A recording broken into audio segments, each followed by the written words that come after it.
Des nouvelles inquiétantes nous parviennent de Rome et concernent un sujet très sensible, destiné à marquer à jamais le pontificat du pape Léon. Il ne s'agit pas de rumeurs ni de fuites, mais de décisions concrètes qui touchent au cœur de la foi catholique et bouleversent déjà des diocèses entiers. Certains évoquent un signal clair, une direction qui ne laisse place à aucun doute.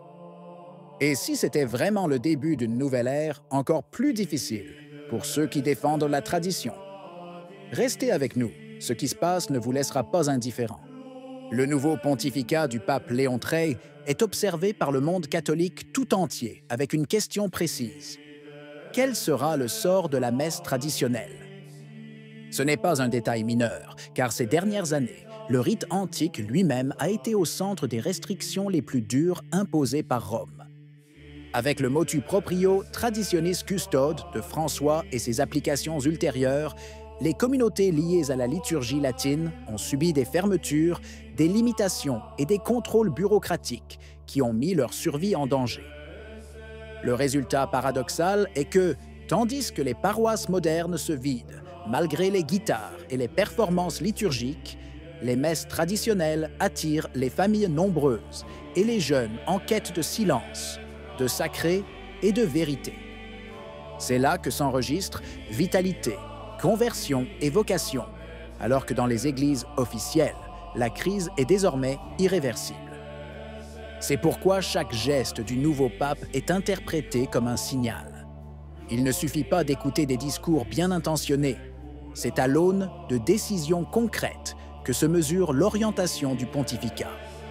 François avait promis un chemin de unité, mais en réalité, il a frappé durement ceux qui gardèrent la tradition. Léon, dès son élection, a déclaré vouloir poursuivre dans cette voie. Beaucoup ont vu là une expression diplomatique, presque un acte de courtoisie envers son prédécesseur. Mais les faits démontrent qu'il ne s'agissait pas d'un geste protocolaire. La loupe sur son action gouvernementale concerne précisément la messe de tous les temps, et les signaux venant de Rome sont sans équivoque. C'est dans ce contexte qu'arrive la première confirmation concrète. Le cas de la Nouvelle-Zélande. Comme le rapporte LifeSite News, l'évêque Michael Gillen a décrété l'expulsion des Fils du Très Saint Rédempteur, une communauté florissante associée à la messe latine, établie à Christchurch depuis 2014. Les clercs avaient mot fait appel à Rome, convaincus que le nouveau pape pourrait corriger une décision dure et injustifiée. Mais le 10 août, la réponse arriva. L'appel fut rejeté et le Saint-Siège soutint sans hésitation l'évêque. La nouvelle choqua le monde catholique, car elle apparaissait comme un acte symbolique. Il ne s'agit pas d'une périphérie sans importance, mais d'un terrain d'essai. Tout le monde attendait de voir si Léon III ouvrirait une fenêtre d'opportunité ou confirmerait la ligne de son prédécesseur. Et la réponse, aussi amère soit-elle, est claire. La continuité avec François est totale. La comparaison avec le passé historique n'est pas exagérée. Des communautés entières supprimées simplement parce qu'elles étaient liées aux rituels des siècles rappellent les persécutions d'Henri VIII contre les moines fidèles à Rome. La différence est qu'aujourd'hui, ce n'est pas un dirigeant protestant, mais la hiérarchie catholique elle-même qui expulse les ordres religieux. Une contradiction qui révèle la profondeur de la haine envers la liturgie antique. Une haine que de nombreux observateurs qualifient volontiers de diabolique. Il n'y a pas d'autre explication à la fureur avec laquelle évêques et dicastères veulent éliminer un rite qui n'offense personne, mais qui attire plutôt les jeunes, les familles et les conversions. Le cas néo-zélandais n'est pas isolé. Il s'inscrit dans une stratégie qui touche l'ensemble du monde occidental. Aux États-Unis, par exemple, on observe une multiplication des incidents où les évêques non seulement répriment la messe traditionnelle, mais soutiennent aussi ouvertement des écoles et des institutions qui propagent des idéologies contraires à l'Évangile.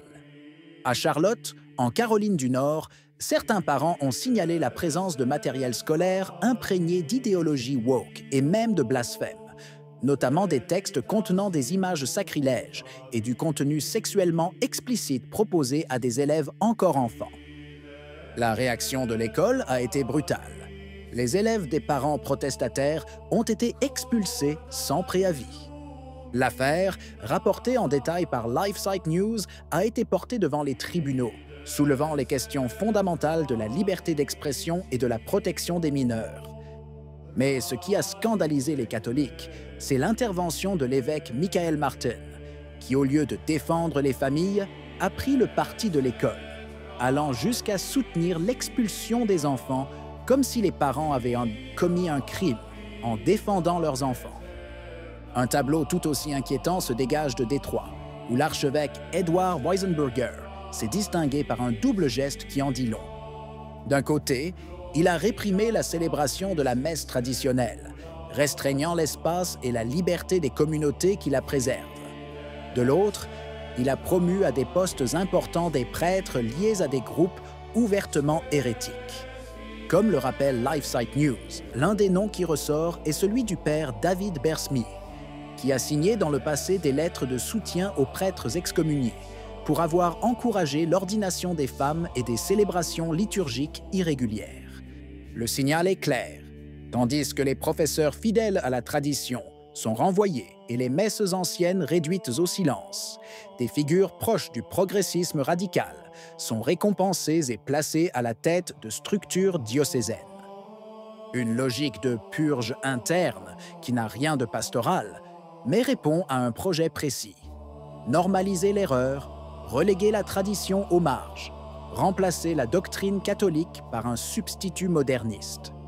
Il ne s'agit pas d'épisodes isolés, ils s'inscrivent dans un réseau de décisions coordonnées, dans lequel les nominations ecclésiastiques servent à consolider un pouvoir qui prospère sur la perturbation plutôt que sur la continuité. C'est pourquoi, malgré le découragement que ressentent de nombreux fidèles face à des décisions incompréhensibles et à des pasteurs qui semblent plus intéressés à plaire au monde qu'à sauvegarder le dépôt de la foi, une certitude inébranlable demeure. Le soi-disant libéralisme ecclésiastique est arrivé au bout du rouleau. Pendant des décennies, elle a été présentée comme la seule voie possible. La voie du dialogue à tout prix, de l'ouverture sans limite, de la liturgie créative, censée reconquérir les masses. Pourtant, les fruits sont là, visibles de tous. Paroisses désertées, vocations en déclin, séminaires fermés, couvents transformés en hôtels.